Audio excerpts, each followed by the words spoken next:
одоодоо бол сошиал медиагаас л мэдээлэл аваад байгаа. Чуулган эх 7 хоногийн нэгт өдөр эхэлнэ.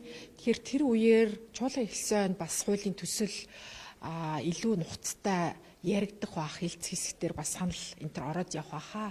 За юуны өмнө яг энэ сошиал медиагаас авж байгаа мэдээлэлээр бол бид нар энэ ер нь бид нар олон жил ярьж байгаа нэг асуудал юу вэ гэхээр улсын хурлын гишүүдийн нөгөө дархлаач сэрхэллээ. Юу гэдэг лээ эргүүлэн татчих болдгоо болдог. Тэгэл хулгай зэлийн явлага хийх бол янз бүрийн эсвэл улс их орны эрх ашиг зөрчсөн асуудалд холбогдоод байгаа мөртлөө нэгэнт гишүүн болцсон юм чинь гээд дураараа авиралдаг юм шиг ийм зүйлүүд гардаг л байсан.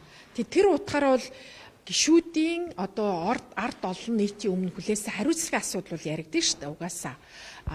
Хоёрдугаарт энэ хуулийн зүгээр хүнлэнгөөс ингээд бүдэг бадаг мэдээгээр сонсохоор тухайлбал ёс зүйгээ хэрхэн тодорхойлж гин те түүнээс гадна сонсогдож байгаа зүйл тойргийн ба тойргийн бус гэж хэлж байгаа байдал энэ төр дээр нухацтай харахгүй болохгүй юм байна да гэдэг ийм бодлууд бол төрж байгаа. Тухайлбал манайд энэ 126 гишүүн анх удаа л энэ 2024 оноос сонгогдлоо. Холимог тогтолцоо сая л бий боллоо. Тэгээд энэ одоо холимог тогтолцоо буюу энэ жагсаалтын болон тойргийн гишүүд энтер гэсэн энэ нарийн одоо онлын болон практик ойлголт нь нийт иргэд байтугай зарим одоо улс төрчид маань ч энийг сайн ойлгохгүй байгаа гэдэгт эргэлзэхгүй байна.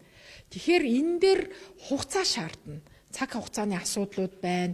Энэ 126 гишүүдийн цаана энэ үүссэн гол парламентын ардчлалыг бэхжүүлэхэд улс төрийн намууд өөрсдөө бас бэхжиж төлөвшөх ёстой. Өөрөөр хэлбэл улс төрийн намын төлөвшил гэдэг дотор тухайн намын бодлогын үнэт зүйл, үзэл баримтлал хин нэг нь одоо ноёрхсон байдлаар бус дотоод ардчлал чухал те ингээд олон зүйлүүд яригдана. Гэтэл өнөөгийн бодит нөхцөл байдал ямар вэ гэхээр тухайлбал одоо 36-7 нам улс төрийн намууд Монголд байна. Хамгийн олон гишүүнчлэлтэй нь Монгол ардын нам, ардсан нам.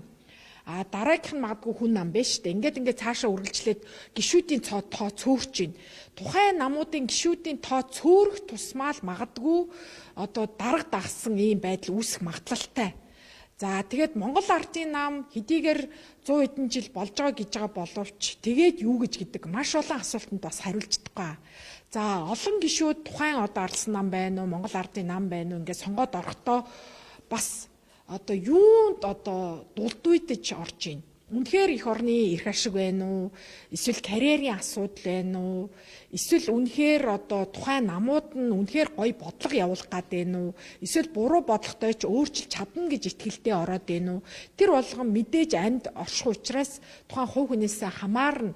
Гэхдээ Монгол шиг ийм харьцангуй хүн амтай улсад бол энэ одоо байдал дээр ийм төрлийн хуулийг нухацтай авч хэлцгүүгээр явуулвал эргээд нөө анархизм нөө монголчин арчлаасаа ухарсан болчихъя.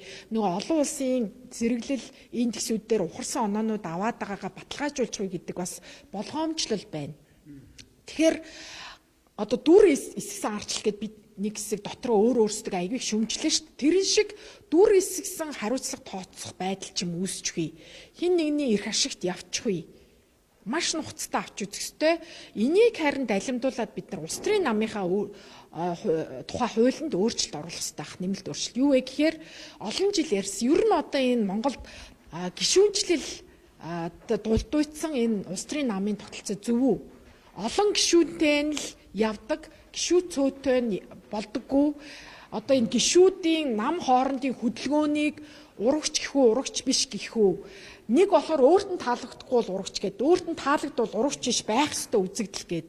Ингээ хүн хүнээс хамаарсан тухайн эрх мэдэлтэй хүнээс эрх мэдэлтийн хурж ийн Монголд төвчлэн. Аль хүйс хурж ийн. Тэр хүйс, тэр эрх мэдэлтэй хүмүүс л ойр байхгүй л жигддэг, хохирдог, эрхчлөө, зарчим, хариуцлага яригддаггүй ийм эвгүй нэм болох үедээ. Нөгөө өнгөрсөн хугацаанд улс төрд байсан хүмүүс өөрсдөө ярьж илэн шүү дээ. Хан сонсчихвээ гэд айж шивгэнж ярьдаг байсан. Нөгөө 37 39 он шиг болвол яах юм?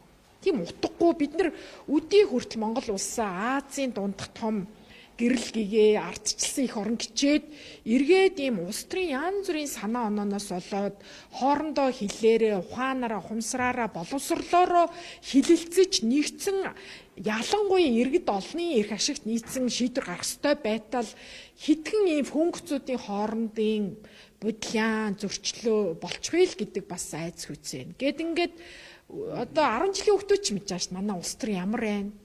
Яагаад дандаа өс хонзон өшөө хорсол явдаг уу? Бид нар ерөөсөө ингээд юмныхаа манай Монгол хүмүүсийн маань нэг дутагдлыг би ингэж ойлгоод байгаа. Ерөөсөө үнэнгээ ярьж чаддаг. Үнэн ярьсан үнийг бараг гайхдаг. Хоёрдугаарт асуудлаас зүгтаж шийддэг.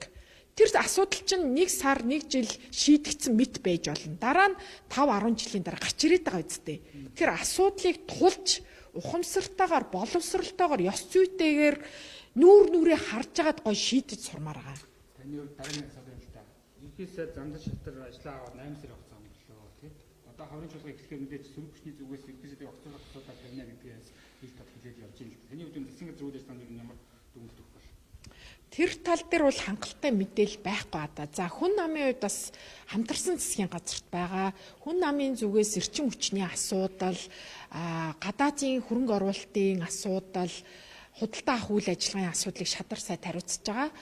Боловсролын салбарын асуудлыг бол мөн бас хүн намаас сонгогдсон Наранбаяр сайд хариуцж байгаа шүү дээ. Тэгэхээр энэ хоёр салбар асуудал нэг нь бол дотроо бүр 3 чиглэлийн салбар асуудлууд байна шүү дээ. Тэрэн дээр бол уг нь илүү анхаарал тавиад одоо чадлаараа уг нь ажиллахыг хичээж байгаа. Нам дотрооч бид нар гишүүдэнч, жирийн гишүүдэнч бас хоорондоо шаардлага тавьдаг, ярилцдаг. Яагаад гэвэл эн чинь өөрөө эргээд тэртээ 2028-нд улс төрийн намын хувьд хүн нам дүнгээ тавилна шүү дээ. Тэр утгаараа маш их ийм дориун эрчтэй үр дүн авчрах ёстой гэж тэр ухамсарын хувьд бид нар мэдж байгаа. Энэний төлөө ажиллаж байгаа учраас өөрсдөө хүн нам одоо энэ хамтарсан засагт байгаа одоо намын хувьд ингэж л хариулъя. За баярлалаа.